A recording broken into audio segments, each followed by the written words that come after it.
So I'm very, very, very happy to welcome DH Derek Hynd to Watto Trippin, the master of surf journalism, the master of all things political around surfing, and the master of glide style, and dare I say, one of the most beautiful watermen that we've seen.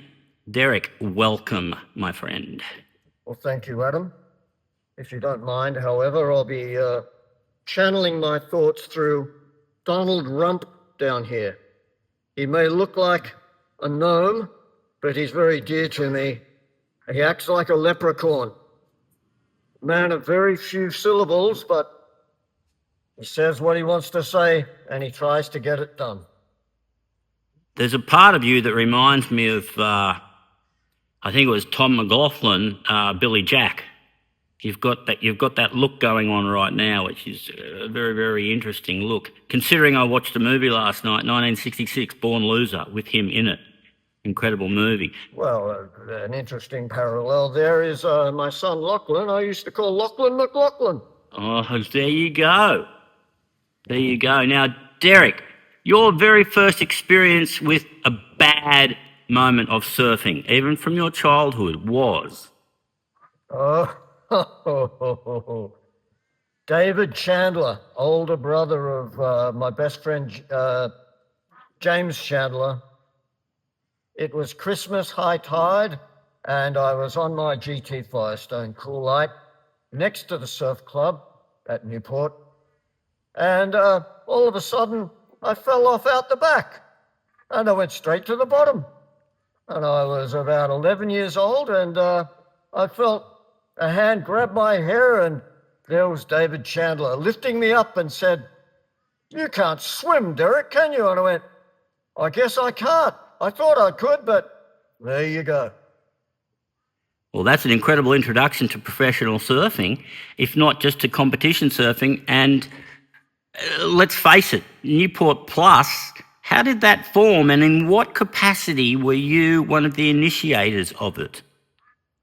Well, that's a fascinating piece of, I guess, anthropology there, because at the tail end of I think the greatest period of Australian club surfing was the inter-club championships of A and B grade, where it was promotion relegation every year, and the perpetual battlers at the bottom and top respectively of A grade and B grade were Peninsula board riders of Palm Beach and NASA board riders of North Avalon.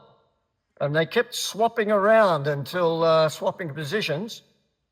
The Carroll brothers were with Peninsula as kids, and the Walkers and the Hinds, amongst others, were with the North Avalon Club, as they both started going down the mine at the same time as the great club surfing point scoring scoreboard system was ending. That's how Newport Plus started. Disaffected youth, some from Peninsula, some from NASA. You know what's kind of an incredible conundrum in surfing is a lot of people, when they start in a board riders club, and then if they have that rare bit of talent, they're sort of seen to be spotted by the older, better surfers. When you were in your early days of, let's say, single fin surfing, was there anybody that said to you, "Wow, Derek, there's something about you that's really magical, and I think we've got to hone that and build on it"? The only thing I really remember vividly from Newport Peak as a 14 to 15-year-old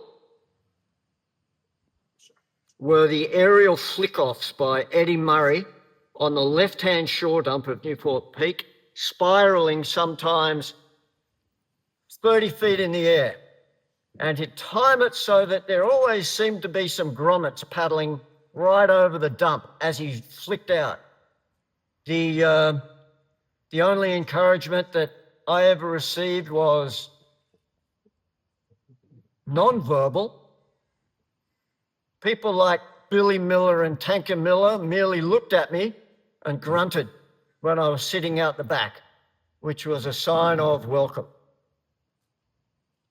Fast forward to when you're 13 years old, how have you developed from a grommet to an intermediate surfer, dare I say, or were you at a competitive level back then? Oh, no, don't be silly. Newport was a backwater, a vivid backwater of hopelessness in which the bulk of good surfers had gravitated to the second string Isle of Man T course and were riding motorbikes from Mona Vale up to Palm Beach and back.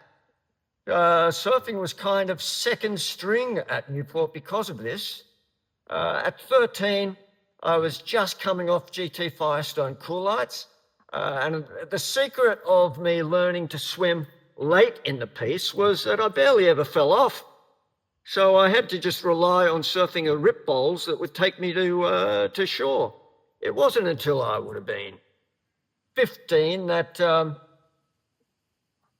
Timmy Rogers built me a beautiful board, and I started improving by the time I was 16. It was a 6'5" area round tail, full beak nose, flat, 1974.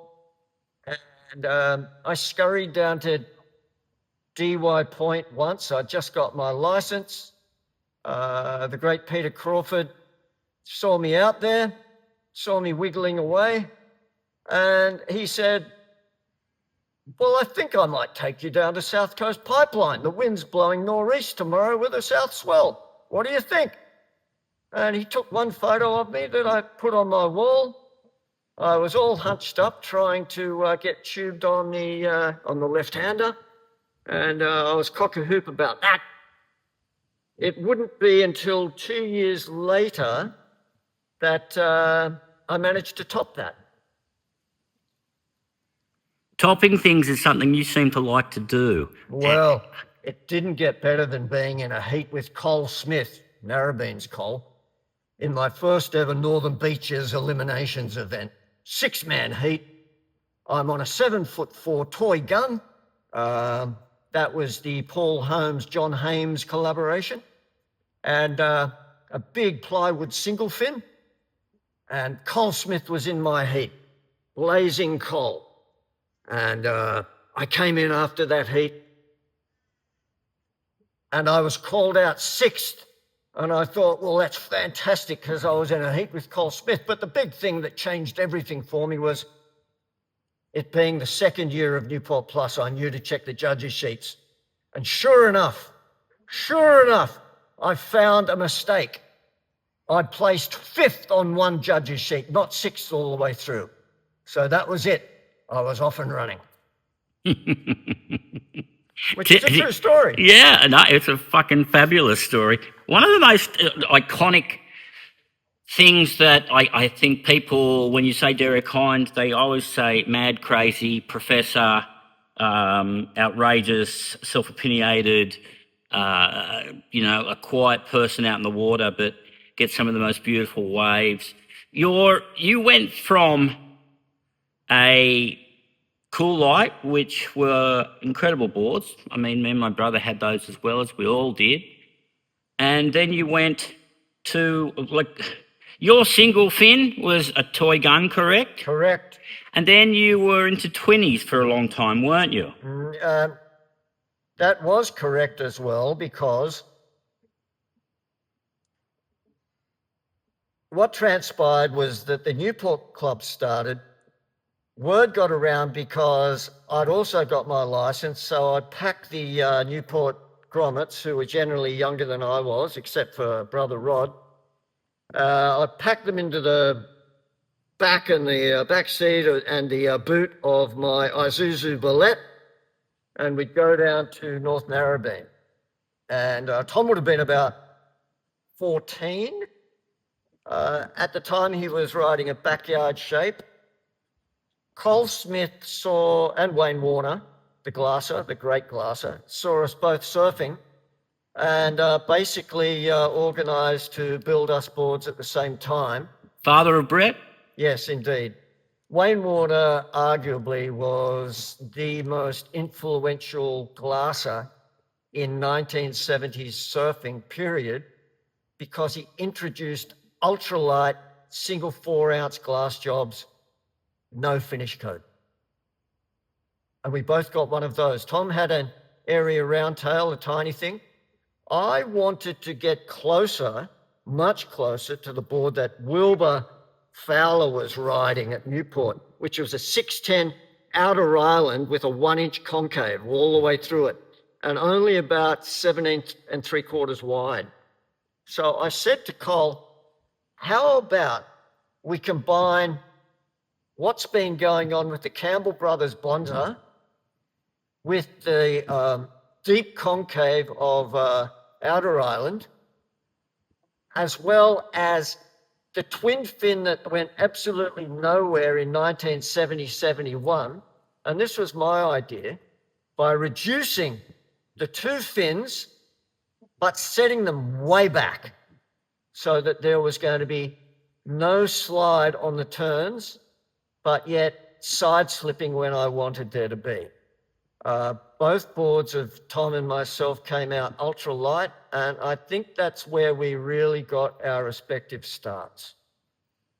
You know, I look back at when I would turn up at the peak sometimes back in the early days, and the likes of Michael Twemlow surfing and yourself and Tom, etc. And there's a vast difference between surfing talent. You know, every surfer has his own unique style. You can look up the beach, and as surfers, we say that's who it is. One of the most prolific sessions that I think every surfer on earth has seen was you surfing J Bay, massive J Bay, looked like it was 10 to 15 feet maybe, on your finless board, and you were surfing so fucking beautifully and fluently. What took you from surfing a 20 to surfing thrusters to surfing competitively to going through that whole gamut of boards to end up being on a sort of 6 foot to 10-foot finless boards surfing massive J Bay? Well, that's probably the reason why I'm with Hat, because this is going to be a snoring long answer. Terry Fitzgerald saw me surfing the Cole Smith Morningstar 20 and ordered me down to Brookvale in early 1977. He said, "You've really got something going there, but get off those two bloody fins and I'll straighten you out and then get you back on twin fins." So for the year of late 77 to late 78, I was on two boards, an area around nose single fin 6.2 and an area wing pin semi-gun 6.5, brother and sister boards. And I religiously stuck to those boards until I was straightened out. And that taught me, perfectly situated as I was at Newport, to combine what I'd learnt from the Whale Beach wedge in going up there with brother Rod to what I'd learnt with the Narrabeen animals down at North Narrabeen. Being able to retain the same line as a single fin with the pivot, but track with speed of the twin fin seemed to kind of set me apart in the early amateur events. There was a point of difference. After I went through the tour process, I was still locked into experimenting with cutting edge shapers beyond Terry Fitzgerald and Ronnie Woodward, and of course Cole Smith. And I found myself on a twin fin built by Bob Hurley in 84, the foot straps board built by Hank Warner the year before in 83. And by this time I was surfing Jeffreys Bay and got to learn the nuances involved of every board. Cut to 10 years later and I'm on the Skip Fry Fish, cut further through that, and I was on an 11-1 built by Rich Pavel, kind of the protege of Steve Liss and Skip Fry. I got him to build the most horrible board he could ever build because he thought that he was the ant's pants. Bit of a wanker, the old Rich. It was a very narrow, cigar-shaped, flat, unforgiving, single fin. And I set about improving myself on that at the same time as working with Jack McCoy, rest in peace, doing the historical research. If you're still with me, I used to compete, luckily enough, against, I guess, the holy trinity of Bertelsmann, Buttons, and Liddell. And I marveled at witnessing the surfing they were doing at World Championship events, but being blatantly underscored. I saw Mark Liddell pull a loop at total speed at 4 feet burly heads, never before seen in competition, and get a 5 out of 10. Now, at that time, they were moving their fins, Button and Liddell in particular, up their boards further and further. Years later, 25 years later, I was doing the historical research with Jack. This would be about 2004. And I said to him, you know what? If those guys had been given room to roam, the way they were reducing their fins, they wouldn't have needed fins at all. In fact, going right back to the Pipo board at the wall at Waikiki, they were riding Pipos without fins and doing the business. My connect there is that Joe Quigg was on the right track with Hot Curl. Tom Blake was right off track by putting a dumb skeg on his version of the Royal Sport, which killed surfing in Hawaii as a free-form pursuit, I believe anyway, until 1957 when the skeg was first accepted at Makaha Point Surf and the hot curl was rendered obsolete. But cutting to the chase, I went to the North Avalon shore break with an old belly board. I'd removed all the fins and I just started working on that shore break again and again and again until I got the line right. Then I went to Jeffreys Bay, and then I learned how to really surf by holding line. The first 2 seasons being functional, but kind of a joke in terms of really not doing the business. I really started thinking about it, combining the edge of a snowboard on the rail with a concave pan on the tail in tribute to the old Morning Star and indeed Mitchell Ray and crew at Outer Island. And the rest really is history. It worked, it locked in, and it held high lines. If you were looking back at, you're 23 years old, 25 years old, and 80% of surfers around you are surfing similar boards, what separated your style of surfing and your style of board shape compared to the rest of the pack? Well, the point here is that no one was riding my boards. No one was riding anything remotely similar to my twin fins. My twin fins were developed from Terry Fitzgerald after having put me on single fins, said, okay, now I'm going to put you on a twin fin, and how's this? The king of sunset, the sultan of speed, merely reduced his favorite 7.4 gun, wing pin swallow, reduced it in area and width all the way down to 2 boards, 5.11 for training and 5.10 for competition.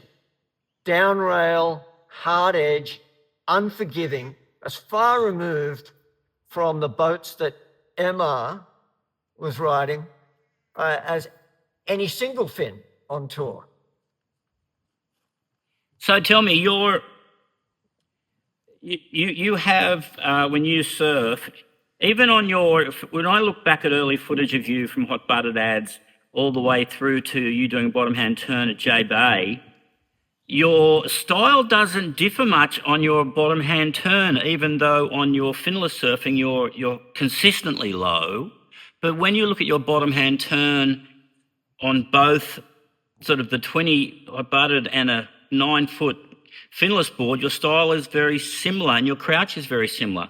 What does that have to say about the actual benefit of a beautiful sort of well performed bottom hand turn? Well, it's always been crouch and extend. Even Simon, on his bottom turn at Narrabeen on single fins, used to crouch and extend, but with power. Because of Terry's twin fin method in that shrinking version of the Sunset Gun, the fins were packed really close together, the tails were super narrow, and the wings were fluted sharp.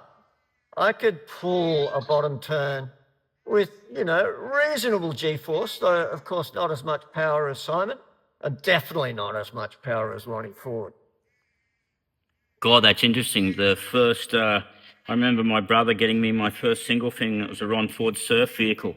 Oh, that's when Ronnie Ford started turning up at North Avalon. Yeah, that's when I got it. It was, and I was young. I was really young. I think I'd gone from my Keo 20. Oh, listen, I tell you what, 1976 New South Wales state titles.